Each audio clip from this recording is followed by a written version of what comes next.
My dad's garage was locked my entire childhood. When he died, I finally got the key.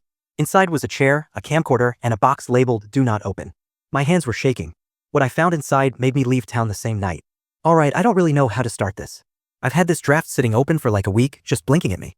Every time I try to write it out, I either feel like I'm going insane or like someone's gonna show up at my door and tell me I imagined it all. But I didn't. I know I didn't. I'm 25 and up until a couple months ago, I was just a regular guy, I guess. Retail job, roommates, not much going on. My dad passed away from a sudden heart attack and honestly, I thought that would be the end of it. Like, grieve, handle the estate, move on. We weren't close. He wasn't abusive or anything, but he was distant. Military type guy. Everything in its place. Never emotional. And always locked the garage. I used to joke with friends that maybe he had bodies in there or was building a doomsday bunker or something. But even when I said that, I never actually thought it'd be something. Like something real. Something I wish I could forget. After he died, his lawyer handed me this tiny, grimy key. Said it was in the will, specifically labeled garage. I felt sick holding it. And for a second, I almost threw it out. I think I knew. Deep down, I think I knew whatever was in there wasn't something I wanted to carry. But I went back. Opened the door. And I swear to God, I haven't been the same since. I don't even know why I picked that night. Like, nothing happened that day. No signs. No weird dreams. I just got off work late, grabbed some fast food, sat in the driveway with my music playing, and saw the garage out of the corner of my eye. And that stupid key, the one from the will, it was still in my glove box, just sitting there. I'd been carrying it around like it was cursed, too freaked out to throw it away, too weirded out to try it. But that night, I don't know. I think something in me broke. Curiosity won. I stepped out into the rain, still in my work hoodie, fries getting cold in the passenger seat. My shoes sank into the mud by the garage. There was moss on the door. The padlock was rusted to hell. But the key still worked. That part honestly pissed me off for some reason. Like, I don't know, it just felt wrong that this tiny little thing, this fragile-ass piece of metal, could open something that had been sealed my whole life.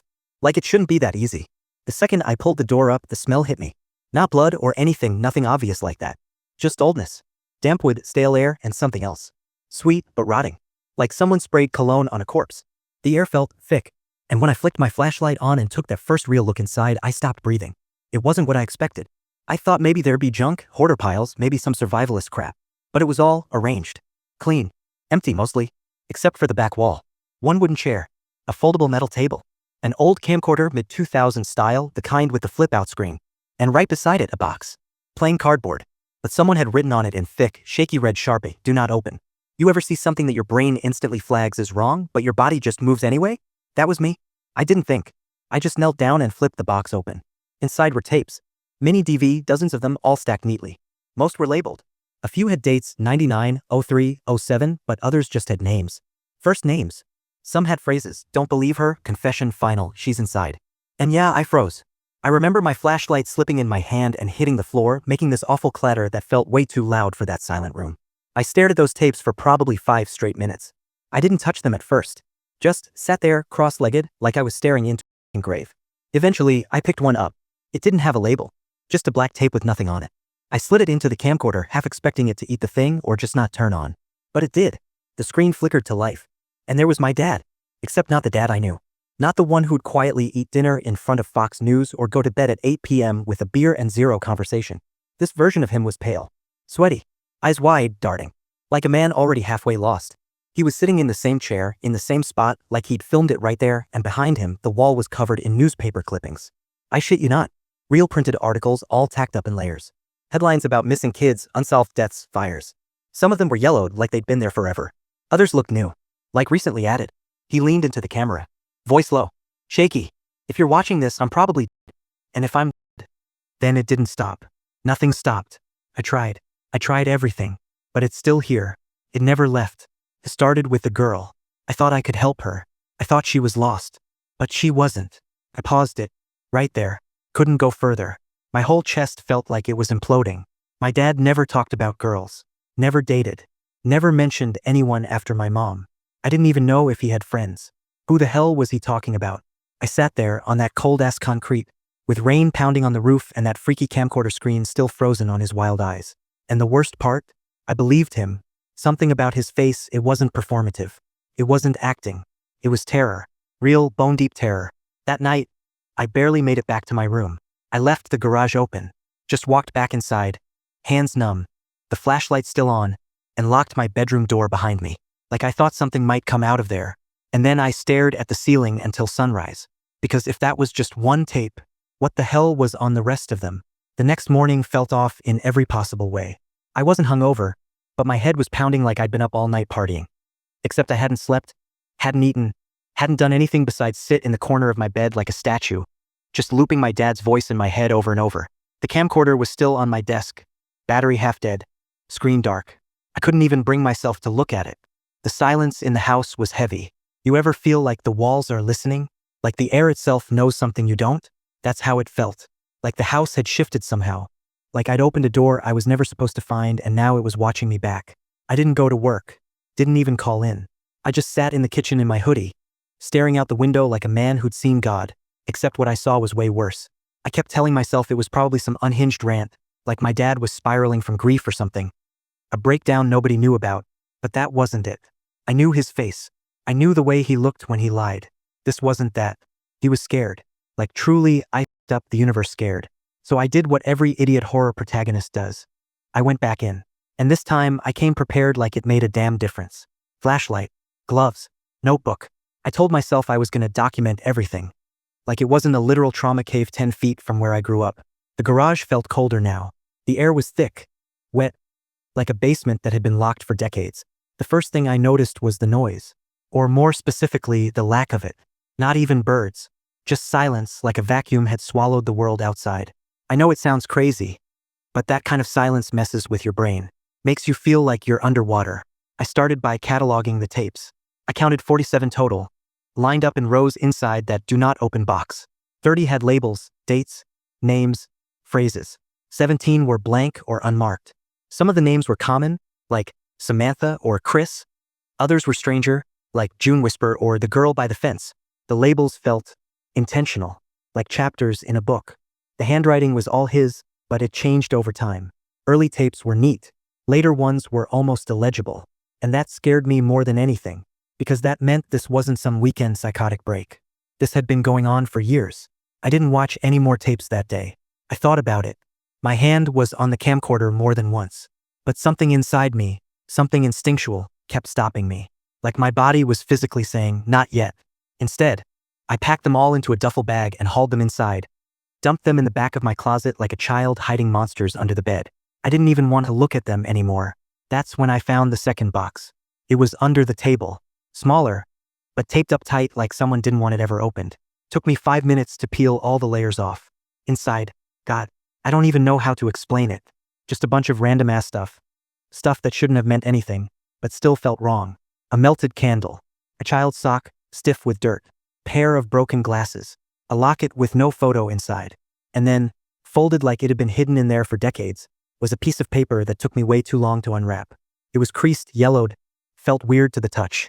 Not soft like paper. Rough, almost like skin. It was a hand-drawn map of my house, like an actual floor plan. Every room outlined, labeled. My bedroom, kitchen, living room, even the stupid coat closet.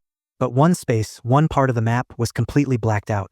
Scribbled over so hard the pen had torn through in places. That space? The garage. And in the middle of all that ink, someone had written a single word in shaky capital letters. Mouth. I dropped the paper so fast it floated like a leaf before hitting the floor. I just stood there, heart pounding in my throat. Mouth? Mouth? What the f*** did that even mean? I wanted to laugh. I really did. Like maybe this was a joke. Maybe my dad was an artist or some shit and this was all some elaborate performance piece. But no. Deep down, I already knew. I wasn't just scared of what he'd done. I was starting to think he hadn't done anything. I was starting to think something had happened to him. And maybe it wasn't done yet. I didn't go back in for days. I kept telling myself it was about being busy, errands, work, normal life, but we both know that was a lie. I was scared. Not scared like, oh no, spooky vibes. I mean gut deep, primal, don't open the closet fear.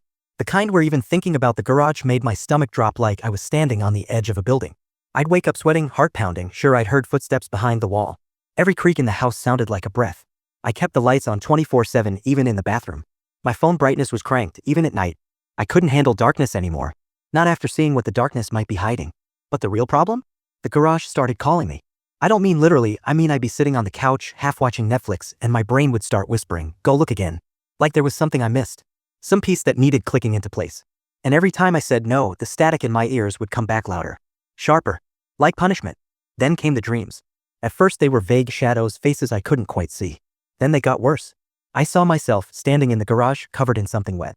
I was holding a camcorder in one hand and a spoon in the other. Digging. Into what? I still don't know. The floor? A wall? Myself? But there was always a voice behind me saying deeper. Deeper. It's not fed yet. I'd wake up shaking, panting, crying some nights without knowing why. And the worst part, the absolute worst, was how familiar that voice sounded. It was mine. I finally broke the next night. Couldn't take it anymore. I told myself I'd go back in just for 5 minutes. Just to prove to myself that it was all in my head. That the garage was just a garage. I put on 2 hoodies, grabbed a baseball bat, and brought my phone with the flashlight on full blast. The door was open. Not wide, not swinging, just slightly cracked. Like it had been waiting. I don't even remember reaching for the handle. I just remember standing in the doorway and feeling the temperature drop so fast my breath turned white. And then I saw the chair again. But it wasn't in the same place. It had moved. Just a few inches. Turned slightly toward me. There was something on it. A Polaroid. It was me. Asleep. In my bed. From the night before. Same hoodie, same bedsheets, same weird crease in the pillow. Someone or something had been inside my house. Watching me.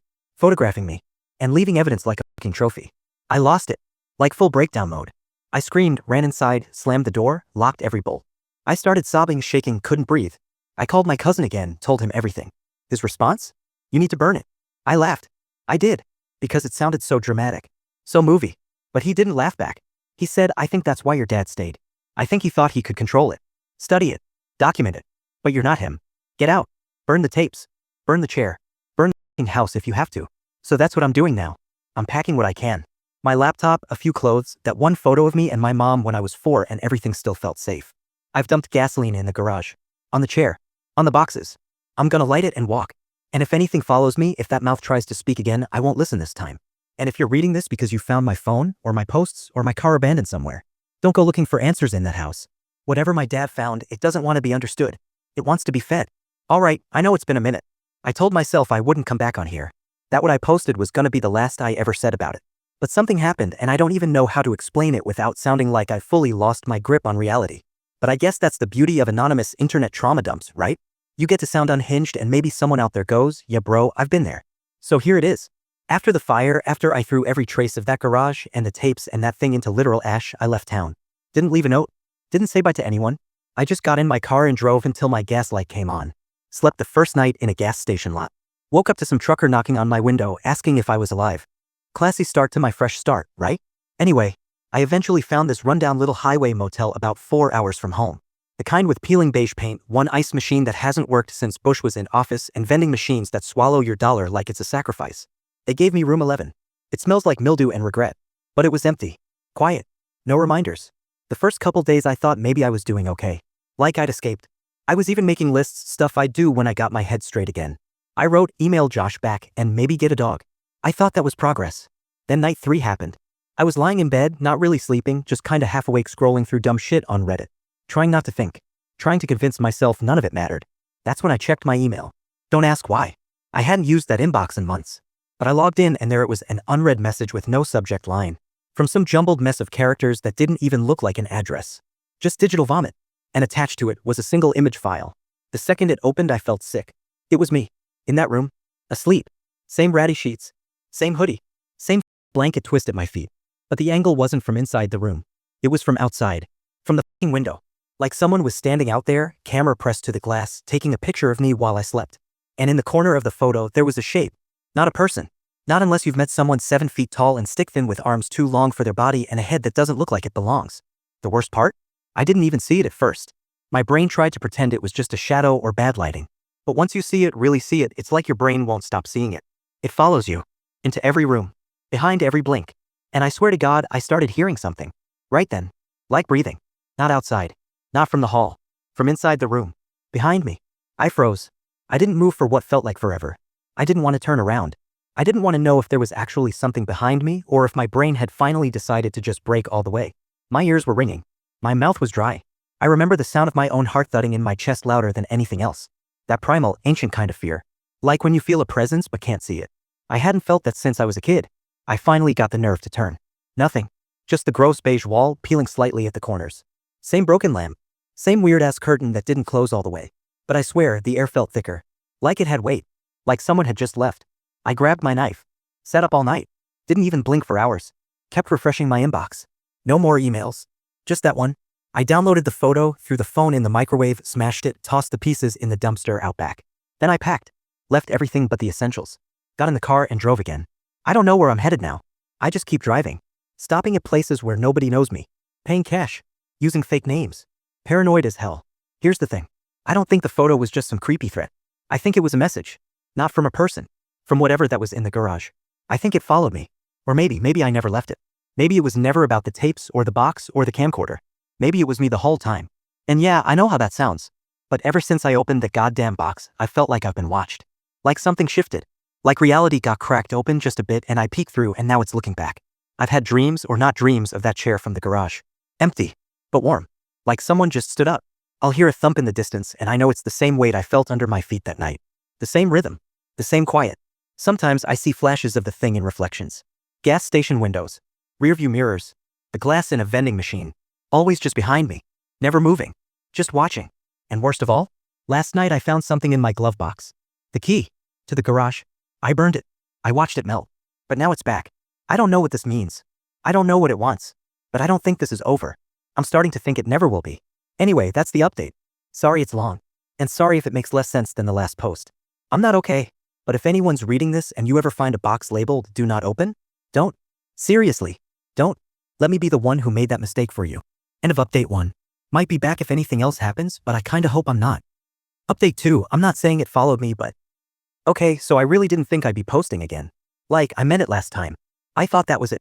That was the end of the nightmare and I just go dark. Move on. Change my name. Grow a beard or some shit. Work in a diner in Kansas and pretend I never saw what I saw. But something happened. Something that made me realize this thing, whatever it is, it's not done with me. Or maybe I'm not done with it. I've been crashing at a short-term rental for the past couple weeks. Not a hotel, not a friend's place. One of those weird half-furnished Airbnbs with uncomfortable couches and that faint smell of someone else's sadness. It's off-season, so the owner didn't even ask questions. Paid cash, kept the lights off, stayed low. First, nothing. No emails. No photos. No signs. Then I started hearing. Tapping. Not all the time. Not predictable. Just every so often, usually after 2 a.m. Always soft. Always 3 taps. Like someone using one finger on the window. Like they're trying not to be heard. Except, I'm on the 2nd floor. There's no balcony. No fire escape. Just air and bricks and silence. I tried to brush it off. Told myself it was an animal, wind, old pipes. Anything. But then the notes started. Not typed. Not emailed. Written. Folded little pieces of lined paper. Stuck under the door or slid behind my car's windshield wiper. No return address. No markings. Just the same 6 words over and over again. You opened it. Now finish it. I wish I could explain how those words made me feel. Like I'd swallowed ice. Like time slowed down. I didn't tell anyone. I didn't go to the cops. What would I say? Hey! I opened a cursed box in my dead dad's garage, and now some ghost with a typewriter is stalking me? Yeah, that'll get me handcuffed real quick. And then this morning, the key was gone. The one that came back. The one I swore I'd burned. I kept it in a drawer. Taped it inside a Bible I didn't even believe in because something about that felt right. It was gone. In its place, a 2nd key. Same shape. Same weight. Different teeth. Attached to a note. This one's not for the garage. I don't know what to do. I don't know what this means. I don't even know if I'm still alive in the way I used to be. But I'm tired of running. I'm tired of waiting. So I'm gonna find the lock that fits this key. And I'll post again if I make it back. If not, please don't open anything you don't understand. Alright, I said I'd post if I made it back. So, yeah, I'm back. Or more accurately, I'm not there. And that's probably as much of a win as I'm gonna get in this story. After that last note, the one on the mirror, I didn't sleep, I didn't pack, I didn't even eat. I just sat there in the corner of the living room with a flashlight and a hammer, waiting for a knock that never came. I stared at the window like something was gonna blink back. And when nothing did, that somehow felt worse. The next morning, or what I think was morning, I drove. Again, no map, no idea where I was headed. Just moving. Like if I kept going, maybe I could outdrive whatever was following me. Spoiler, you can't. Not when it's already in your head. Eventually I realized I was circling the same road. I passed that cabin again. From the back this time. And that's when I saw it. A 2nd door. No lock. Just slightly ajar. My dumbass? I went in. Not because I wanted to, but because I needed it to be over. Needed something to make it make sense. Because if I was just going crazy, fine. At least crazy has a name. Inside it looked different. Brighter. The static was gone. The camera was gone. In their place, a desk. A mirror. A chair. and on the desk, my f***ing childhood journal.